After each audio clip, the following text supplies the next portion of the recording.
Broly DBZ vs Broly DBS. Beaucoup ont tenté de les opposer, c'est vrai que le personnage fascine depuis toujours. Faut dire que le gars est super massif et l'absence de pupille lui donne un air fou. La popularité de Broly était telle qu'ils ont réussi à le réintroduire dans Dragon Ball Super et on se retrouve dans une situation inédite avec deux Broly. Le premier, celui de DBZ, qui n'est pas canon car il est issu d'un film, donc hors série, et le deuxième canon, aussi issu d'un film mais intégré dans le manga. Aujourd'hui, petite vidéo où je vous propose une uchronie, un what if. Et si Broly DBZ et Broly DBS étaient jumeaux? Avouez que ça vous fait rire, hein? Imaginez un peu le bordel dans l'univers 7. Donc on va partir du principe que Paragus a eu deux fils, des jumeaux, et voir la tournure hypothétique, bien sûr car c'est une fiction, qu'aurait pris la série. Allez, c'est parti. Alors déjà on va se mettre d'accord sur le lieu où ont été envoyés les Broly. Il y a deux scénarios possibles et on va jouer les deux. Scénario 1, DBZ, scénario 2, DBS. Introduction. Premier scénario, celui de DBZ. Les Broly ont fait l'objet d'une tentative d'assassinat, puis lorsque la planète Vegeta a explosé, ils se sont protégés avec la bulle et ont dérivé. Dans ce scénario, les Broly rencontrent les Z-Warriors un peu avant le Cell Game, comme dans le film 8. Mais bien sûr, il y aura des différences, notamment par rapport à la destruction de la galaxie du Sud. Si on a un Broly méchant et un gentil, ça n'aura peut-être pas lieu. Voilà, il peut se passer beaucoup de choses. Ensuite, deuxième scénario, celui de DBS. Lorsque le roi Vegeta prend connaissance de la puissance des jumeaux, il les envoie en exil sur l'astéroïde Vampa. Puis Freezer les retrouve, les ramène sur Terre, et Goku et Vegeta auront affaire à deux Broly. Ce qui est problématique. Mais bon, on verra. Avec deux Broly ensemble sur l'astéroïde Vampa, et le caractère instable de Broly DBZ, il n'est pas sûr qu'il patiente jusqu'à l'arrivée de Freezer pour faire parler d'eux. Allez, on commence avec le scénario 1. Paragus est le père de deux garçons, des jumeaux. J'allais dire c'est un père heureux, jusqu'au moment où on utilise un scooter pour mesurer leur force, comme il est de coutume pour chaque Saiyan nouveau-né. Et là il y a un problème, car la puissance des Broly est de 10 000 unités, soit la même force que le roi Vegeta. En comparaison, le fils de Bardock, Kakaroto, c'est 2 unités. Les rouages du destin se mettent en marche, avec ces 2 unités au compteur, Kakaroto va traumatiser les Broly avec ses pleurs. Cet incident aura de lourdes conséquences environ 30 ans plus tard. Mais nous en sommes encore loin. L'incroyable puissance des Broly remonte immédiatement aux oreilles du roi Vegeta qui ordonne la mise à mort des jumeaux. Tout ce petit monde est envoyé dans une décharge, puis peu de temps après, Freezer décide de faire péter la planète Vegeta. Les jumeaux et leur père survivent grâce à la bulle de protection. Ils dérivent un temps dans l'espace avant d'échouer sur une planète de la galaxie Sud. Notre uchronie commence vraiment maintenant, car jusqu'à présent, rien n'a changé par rapport au film 8 DBZ, hormis le fait qu'il y ait deux Broly. Ce que je veux dire, c'est que les choses sérieuses commencent lorsque nos deux Broly vont grandir et affirmer leur caractère et opposition. Bon, même si la nature a doté nos deux Broly d'une puissance similaire à la naissance, lorsqu'ils grandiront, il y en aura un plus fort que l'autre. Broly DBS est beaucoup plus fort que Broly DBZ, hein. C'est une évidence. Pour vous donner une estimation de leur puissance respective, Broly DBZ avait un niveau de puissance entre le Super Saiyan 2 et 3. C'est ce que pense la majorité des fans. Alors c'est assez difficile de donner une estimation précise, mais pour ma part j'estime que Broly DBZ était plus fort que Gohan, Ado et SSJ2, et je pense qu'il était à peu près de même force que Majin Vegeta et Goku SSJ2 qui sont confirmés comme étant plus forts que Gohan face à Cell. En ce qui concerne Broly DBS, à la base il n'était pas très fort car Vegeta pouvait le gérer assez facilement, mais au fil du combat il a gagné en puissance pour finalement être largement supérieur à Goku et Vegeta SSJ Blue. Et il aura fallu un Gogeta Blue pour le mettre en échec. À la fin du film, Goku dira qu'il est peut-être plus fort que Beerus, ce qui est assez ouf. Si Broly DBZ est estimé entre le SSJ 2 et 3, Broly DBS est de niveau Akaishin. Au niveau du caractère, Broly DBZ est fou, il est irrécupérable, pour lui il n'y a aucun changement possible. Il sera toujours un méchant, tandis que Broly DBS n'est pas fondamentalement mauvais, mais il est facilement manipulable. Freezer lui a retourné le cerveau, à lui et son père, et a presque réussi à faire entretuer nos 3 puissants Saiyans. De plus, Broly DBS, comme Broly DBZ, sont impulsifs. D'ailleurs, c'est une des raisons qui ont amené à la confrontation sur Terre. Goku a essayé de lui parler un moment et de le canaliser, mais pour qu'il comprenne, fallait vraiment lui taper fort sur la tête, ce qu'a fait Gogeta. Ensuite, on a pu constater que Broly n'est pas un vrai méchant, et s'il est bien entouré, il intégrera la Z-Team. Le souci, c'est qu'au début de notre uchronie, au début de sa vie, il sera mal entouré, avec un frère fou, qui n'a aucune pitié et ne pense qu'à la destruction, et un père rongé par la vengeance, est complètement dépassé. L'enfance des jumeaux sera caractérisée par les rapports de force. Au début, vous pouvez être sûr que Broly DBZ va martyriser Broly DBS. Mais vous savez que des enfants, ça joue, hein, ça se bagarre. Donc Broly DBZ va victimiser Broly DBS jusqu'au jour où ce dernier va déployer toute sa puissance et mettre une raclée à Broly DBZ. L'évolution des jumeaux à l'adolescence sera intéressante. Dans DBZ, Broly était incontrôlable et Paragus a dû utiliser le diadème de contrôle pour le calmer. En revanche, avec un frère déjà plus posé, Broly DBZ sera un peu plus sous contrôle. Et probablement il jouera un peu moins le fou. Je dis un peu car on sait que des frères s'influencent mutuellement. Le scénario catastrophe est que Broly DBZ entraîne Broly DBS dans sa folie. Et là il faut immédiatement réveiller Beerus car c'est tout l'univers 7 qui est en péril. On va jouer ce scénario et voir comment les arcs DBZ et DBS pourraient se dérouler.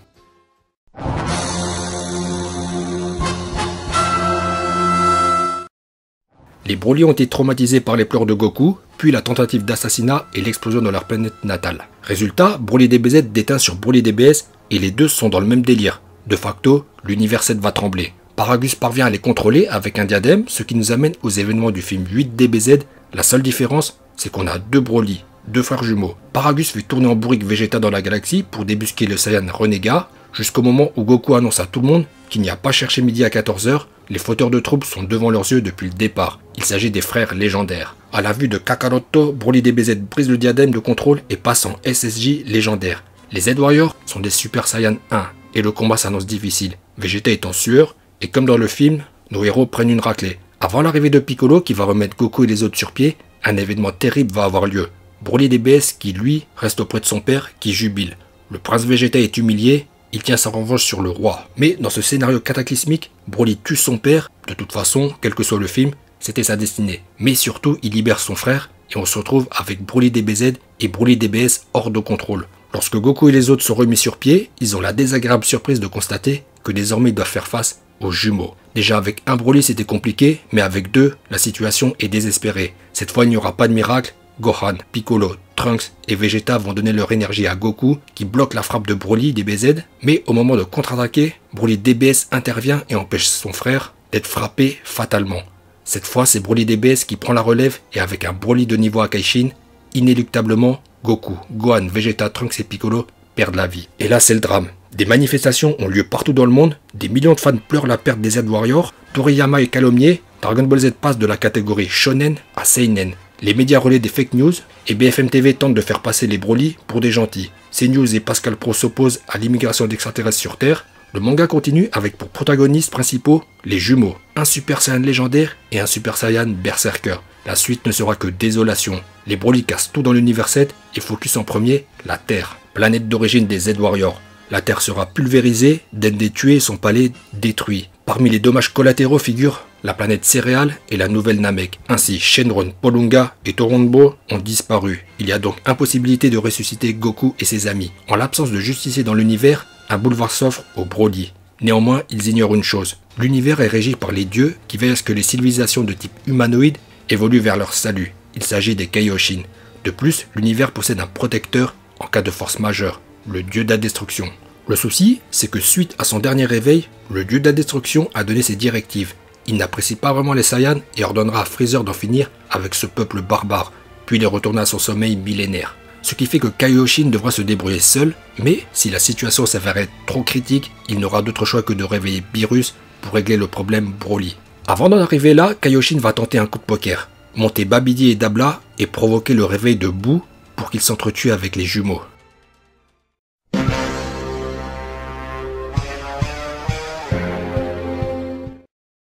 Le plan de Kaioshin est simple, il va entrer en contact avec Babidi et l'informer que s'il veut ressusciter Boo, il va le devoir focus Broly DBZ.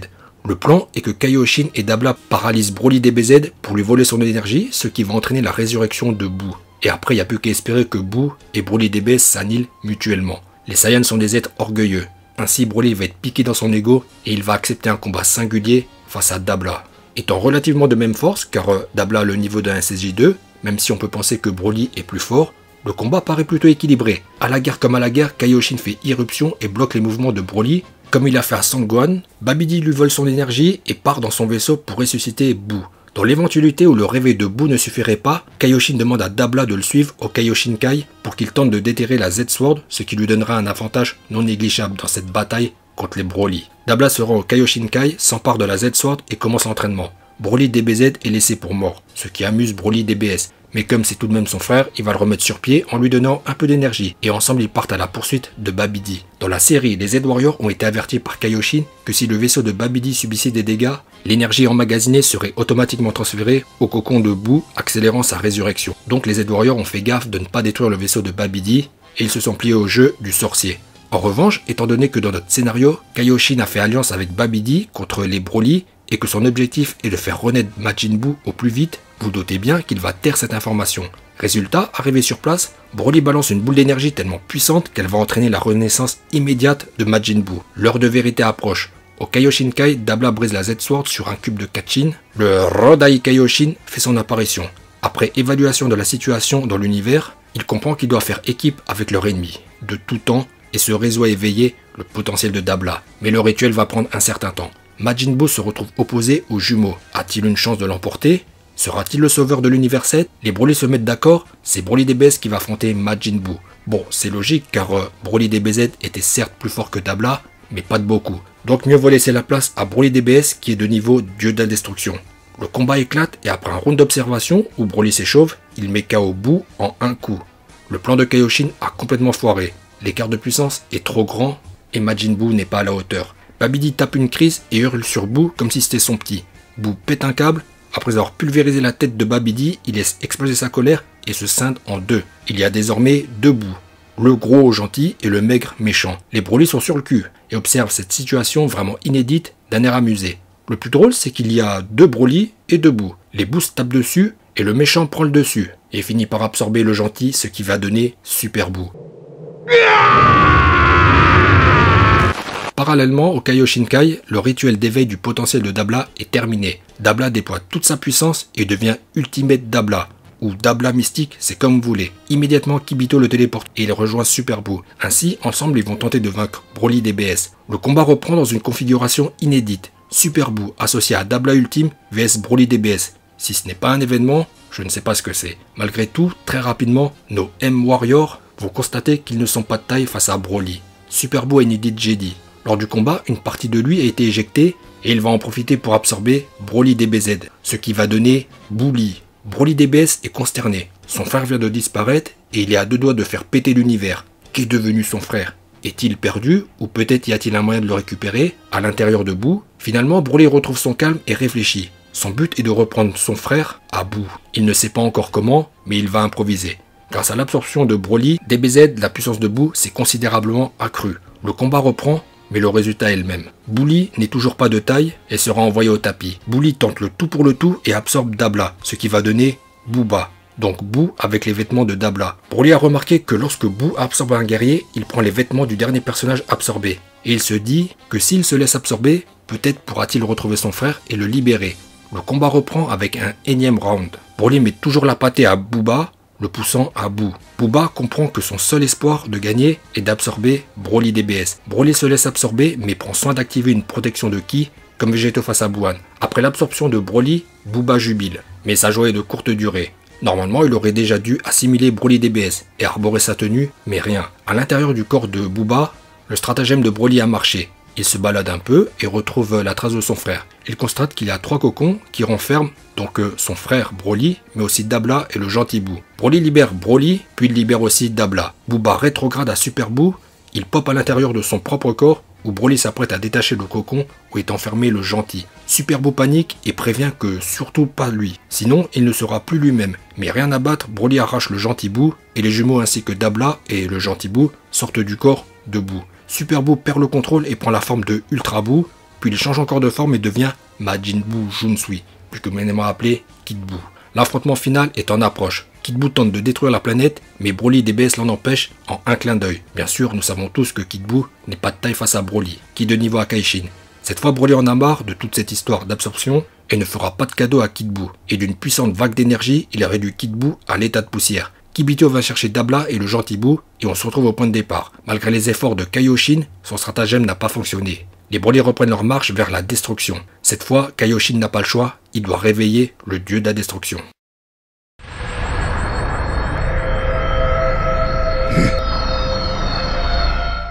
Conformément à son rêve, Beerus va rencontrer ce fameux Super Saiyan God pour un combat au sommet. Après une concertation avec Whis et le poisson prophète, Beerus est arrivé à la conclusion que Broly n'est pas fondamentalement mauvais et que le problème vient plutôt de son frère qui a une mauvaise influence sur lui. Le supprimer serait préjudiciable car il voit en lui un possible successeur en tant que Akaishin de l'univers 7. Mais encore faudrait-il qu'il soit à la hauteur. Voilà pourquoi Beerus va tester sa puissance dans un combat. Mais tous en conviennent que Broly DBZ doit mourir. Whis emmène Beerus sur la position des Broly, qui ont fait escale sur une planète quelconque.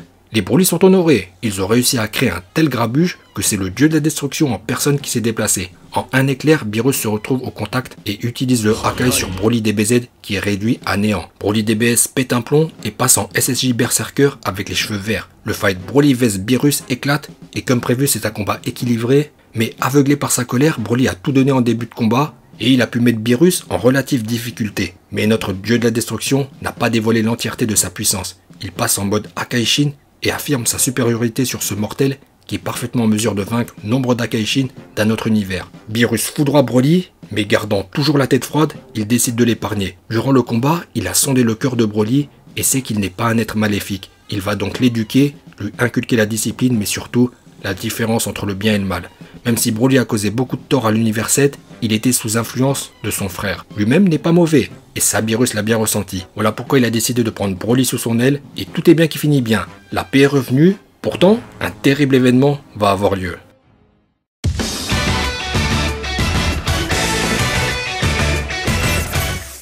Le désordre dans l'univers 7 et le fait qu'un dieu de la destruction ait dû faire face à une réelle menace pour un des 12 univers a attiré la curiosité du Daishinkan et Zeno. Ils ont pu observer le combat d'anthologie entre Beerus et Broly. Zeno a beaucoup apprécié ce spectacle, le roi de tout qui s'ennuie a beaucoup aimé le fight Broly vs Beerus et il veut revoir des combats très rapidement. Sinon il fera péter les 12 univers. Le Daishinkan aura donc la responsabilité de créer un Battle Royale pour divertir Zeno, où tous les meilleurs guerriers des 12 univers vont s'affronter pour leur survie. Il s'agit du tournoi du pouvoir. 4 univers sont exemptés, donc il y aura 8 univers qui concourent. Chaque univers a le droit à 10 guerriers, ce qui fait 80 guerriers en tout. Et il ne peut en rester qu'un. Le vainqueur aura le droit de formuler un vœu auprès du dragon Zarama. L'univers 7 sous juridiction de Beerus et Kaioshin sont en sueur. À cause d'eux, cet univers pourrait se voir détruit. Beerus en veut à mort à Broly, mais il n'y a pas de temps à perdre. Il doit monter une équipe pour que l'univers 7 survive. Surtout que d'après la rumeur, il y a un univers où vit un mortel que même le dieu de la destruction ne peut pas battre. Il s'agit de l'univers 11 avec Jiren, le gris, qui est plus fort que son Akaishin Cloud, Vermoud. Bon, l'univers 7 a Broly, mais il faut quand même faire gaffe. Il n'est pas sûr que Broly soit plus fort que Jiren. Kaioshin sera réquisitionné pour monter la team Univers 7. Donc l'univers 7 possède déjà 3 guerriers aptes au combat. Broly bien sûr, la pièce maîtresse de l'univers 7. Il y a aussi Dabla et le gentil Boo, qui ont survécu à la dernière bataille. Kaioshin va retrouver la trace d'un monstre géant du nom de Hildegard, qui a un très bon niveau. En cherchant aux confins de la galaxie, Kaioshin va trouver une troupe de pirates, le groupe de Bojack. Ça fait 5 en plus, donc 9 en tout. Il reste une place. Le dernier membre de l'univers sera un mort, qui a été puni au paradis. L'ancien maître de l'univers, Freezer. Et voici l'équipe au complet. Dabla, Majin Buu, Hildegard, Zangia, Gokua, Bushin, Bido, Bojack, Freezer et Broly. Bon, Freezer n'aura pas sa Golden Form car elle nécessite un entraînement de 4 mois et il n'y a pas le temps.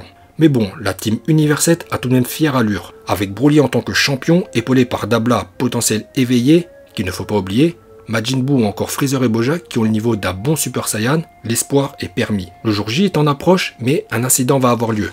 Majin Buu s'est endormi alors que nous sommes à quelques jours du Chikara no Taikai. D'après Dabla, Buu pourrait dormir plusieurs mois. Il va falloir trouver un remplaçant. Au même moment, Kaioshin reçoit une communication du roi Enma. Suite au chaos semé par les Broly dans l'univers, la lessiveuse d'âme est tombée en panne. Les âmes maléfiques se sont agglomérées en une masse d'énergie monstrueuse qui répond au nom de Janemba. Dabla, qui a vu son potentiel éveillé, estime qu'il peut gérer la situation seul. Il part donc pour l'au-delà régler le problème Janemba. Mais le but, c'est de le recruter. Pour cela, il va devoir utiliser la force. Une fois dans l'autre monde, Dabla engage le combat et domine Janemba qui passe en puissance max, que l'on peut qualifier de Super Janemba.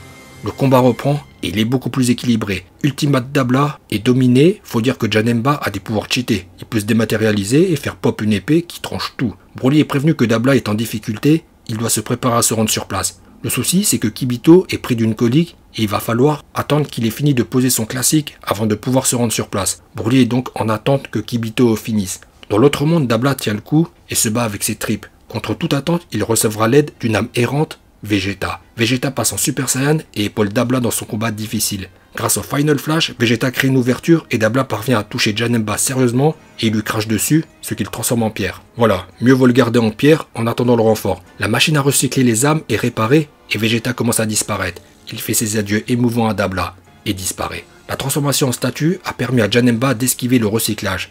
Une fois Broly sur place, Dabla rompt le charme et Janemba retrouve sa forme. Broly et Kaioshin lui expliquent qu'il a été choisi pour participer au tournoi pour la survie de l'univers et qu'il n'a pas le choix. C'est soit il accepte, soit Broly le réduit à néant avec sa nouvelle technique, le Hakai, que Beerus lui a appris. Si l'univers 7 gagne, il retrouve sa liberté. Nous voici au jour J. Le tournoi du pouvoir est sur le point de commencer. Broly scrute les adversaires, l'univers 9 ne semble pas menaçant, l'univers 6 a de très puissants guerriers, notamment 3 Saiyans qui semblent avoir un grand potentiel, mais surtout l'assassin chauve Hit.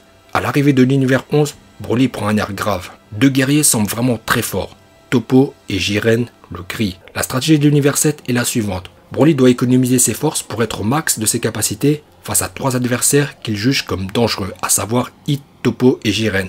Ainsi, les membres du groupe de Bojack ont pour consigne d'aller au contact d'ennemis banals et d'en éjecter un maximum. Freezer devra gagner la confiance de Frost pour s'immiscer dans l'équipe de l'univers 6 et semer la discorde. Hildegard a juste à être lui-même pour attaquer tout ce qui bouge, excepté les membres de son équipe. Janemba, étant le guerrier le plus puissant après Broly, a pour consigne de tester les capacités adverses pour obtenir un max d'informations pour Broly. Dabla restera auprès de Broly pour le protéger. Le but est que Broly entre dans le combat au plus tard. Et enfin Broly, le champion de l'univers 7, doit se tenir prêt à affronter les plus puissants.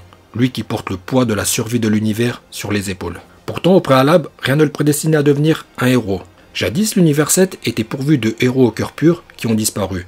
Bien qu'étant traumatisé à la naissance, avec un père rongé par la frustration et la vengeance, et un frère fou, Broly a pu passer outre les difficultés de la vie pour devenir un anti-héros. Un méchant qui se bat pour une cause noble, la survie de l'univers. Allez, c'est parti avec le coup d'envoi du Daishinkan. Le Chikara no Taikai éclate et ça se tape dessus comme pas possible. Hildegard casse tout sur l'arène et il éjecte grave du monde. Bon, les plus faibles surtout. Dans sa fougue, il blesse sérieusement Caulifla, qu'elle laisse exploser sa colère et passe en Super Saiyan Berserker.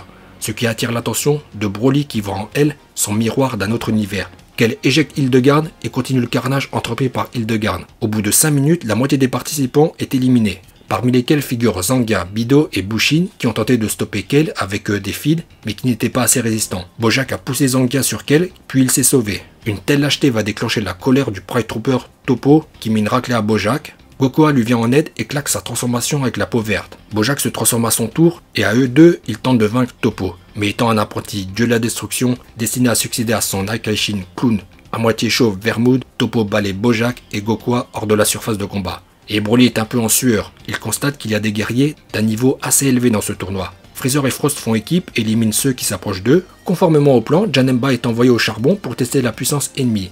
Il tombe sur le trio Danger de l'univers 9, Bergamo, Basil et Lavenda. Les frères unissent leurs forces et Janemba se retrouve en relative difficulté. Kel continue de tout casser, poussant Jiren à intervenir d'une petite pichenette, c'est terminé. Hit essaie d'en profiter mais sa frappe est stoppée. Dispo intervient, il prend le relais pendant que Jiren entre en méditation. Donc on a un duel de guerriers ultra rapide avec Hit vs Dispo. À l'autre bout de la surface de combat, Toppo fait face à Dabla et Broly.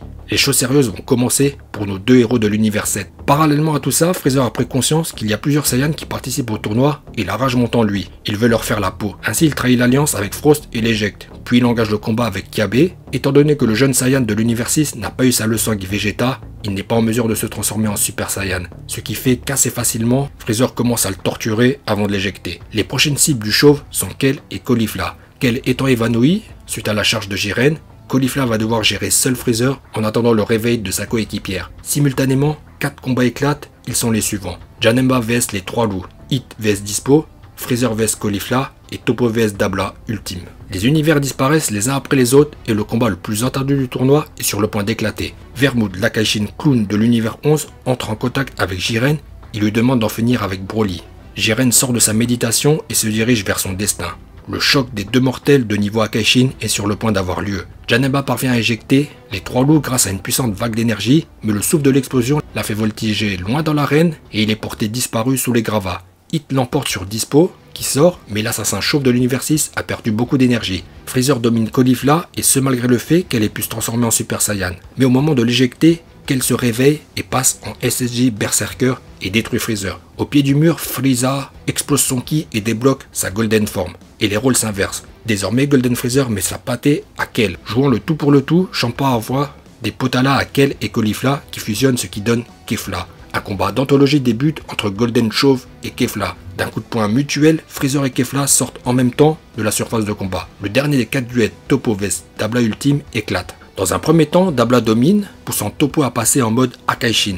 Et grâce au Akai, Dabula est complètement débordé, ce qui fait qu'assez facilement, il sort de la surface de combat. Le nombre de participants restants est de 5. Hit, Toppo, Broly, Jiren et Janemba qui est porté disparu. Mais il est toujours dans la course, c'est juste qu'il est inconscient sous les gravats. Ce qui nous amène aux 2 derniers duels, Hit vs Toppo et Jiren vs Broly. Broly passe direct en Super Saiyan et la surface de combat tremble. Mais Jiren n'est pas du tout intimidé. Broly s'élance et colle une droite à Jiren qui le repousse avec l'attaque oculaire. En combat rapproché, Broly domine légèrement Jiren. Nos 2 champions tentent le tout pour le tout et passent en puissance max. Jiren full of power et Broly SSJ Berserker avec les cheveux verts. L'affrontement final menace de tout détruire et le Daishinkan est inquiet, car il ne sait pas si l'arène qu'il a construit en 4 chaînes renforcées va tenir le coup. En même temps, le deuxième duel Hit vs Toppo éclate. Grâce au Tokito-Bashi, Hit parvient à surprendre Toppo, mais étant un apprenti Akaishin, sa puissance va rapidement surpasser celle de Hit. Néanmoins, au moment de porter le coup final, Toppo perd le mode Akaishin et s'effondre. Puisant dans ses ultimes ressources, Toppo ceinture Hit et l'emporte hors du terrain.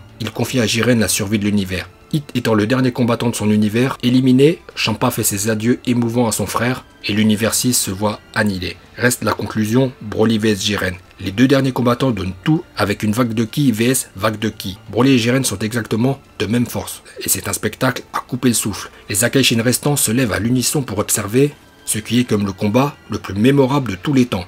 Finalement, le choc des vagues d'énergie finit par exploser et Jiren et Broly sont éjectés en même temps. L'univers 11 disparaît et le vainqueur est l'univers 7 avec son dernier guerrier encore sur la surface de combat, Janemba, qui émerge peu à peu car il était dans les vapes. Et quelle surprise fut de constater que le vainqueur du tournoi n'est autre que Janemba. Le dragon Zarma est invoqué et Janemba est prié de formuler son souhait. Mais il y a un problème. Janemba ne possède aucun moyen de communication, il ne sait pas parler. C'est donc Beerus qui sera appelé à formuler un souhait à la place de Janemba.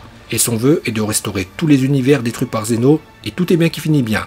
Freezer est ressuscité pour bon et loyaux services, et nos héros retournent dans leur univers respectif pour prendre un repos bien mérité. Voilà pour le premier scénario, et si Broly DBZ et Broly DBS étaient jumeaux. J'espère que ma petite fiction vous aura plu. Si c'est le cas, pouce bleu. N'hésitez pas à vous exprimer dans l'espace commentaire. Bon, ça sera pour une deuxième vidéo, le deuxième scénario, car ça prend vraiment beaucoup de temps en fait. Au fur et à mesure que je rédigeais le script de la vidéo présente, je me suis aperçu que ça allait faire une vidéo assez longue, environ une demi-heure. Et c'est vraiment beaucoup de travail niveau montage. Voilà pourquoi il y aura une deuxième vidéo pour le scénario 2 où l'on va jouer le scénario de Dragon Ball Super. C'est-à-dire les Broly sont envoyés sur l'astéroïde Vampa. Écoutez, cette vidéo arrive maintenant à son terme. Portez-vous bien et je vous dis à bientôt.